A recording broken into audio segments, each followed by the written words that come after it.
So hey, Lacie, we're out here in the seedling orchard. So, can you give us an idea what are seedlings all about? In the process. So seedlings are how we get all of our varieties. They're probably the most important thing we do. After we make our crosses and we bud all the trees that grow onto them, we look at them and that's how we get our new varieties. So everything was a seedling at one point. These are all of our seedlings that we grow from seed. We picked the fruit last year from the crosses and we planted them in January. We've got about 50,000 out here that we need. So in 2 years we'll start evaluating. And we evaluate for 2 years. So out here, I see like 3 or 4 trees budded onto one tree. Right. Those are all parent related, right? Right. They're all from one cross, and then to speed up the development, we bud them onto bigger rootstocks. The cherries we only do bud onto rootstocks, so they grow faster because they're a little more slower growing. Sure, of course. And then the characteristics that we're looking for out here are? Well, we need something that doesn't crack in the rain. We need something that doesn't double when it gets hot. It has to taste good. It has to be big enough that people want to sell it.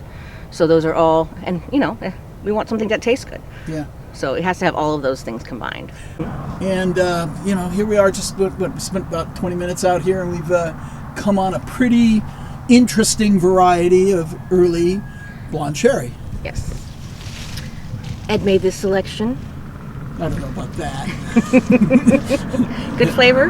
Doesn't have a lot of rain cracks, so good. And you drove by just at the right time because I put my hand out and there it was in my hand. Yeah, I probably would have skipped it because it doesn't have a whole lot of set, but we'll see how it does next year. Yeah, you know what? I mean, that was interesting because, here that one limb, and what do we got on the rest of this tree? Very, very, very light set. And there's just a lot of questions that it leaves you asking, doesn't it? Yep. Yeah. Hey, Lacie, this is an interesting tree here. I see all kinds of different colors of cherries on here. What's going on?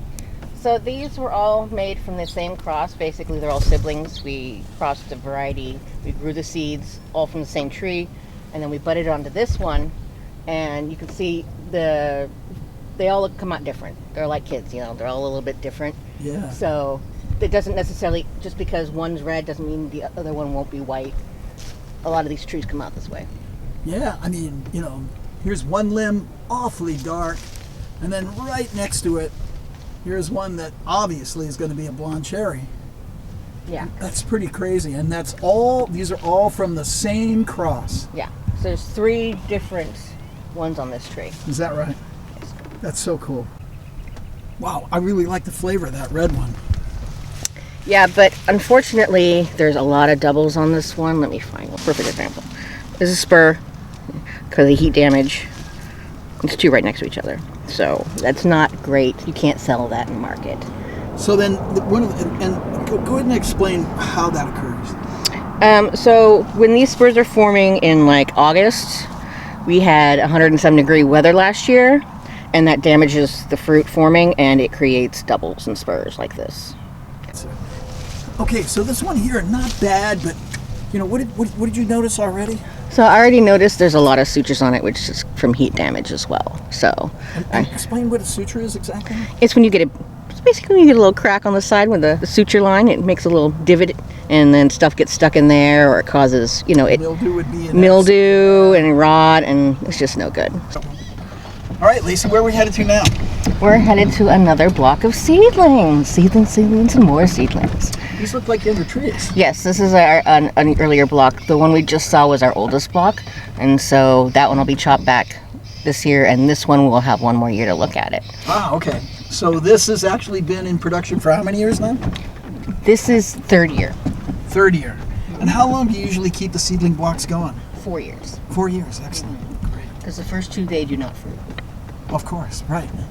Yeah, and so anyone that doesn't fruit within 2 years, which can be somewhat typical too, that would not be a consideration at all anyways, because it's too long to be reaching physiologic maturity, correct? Yes.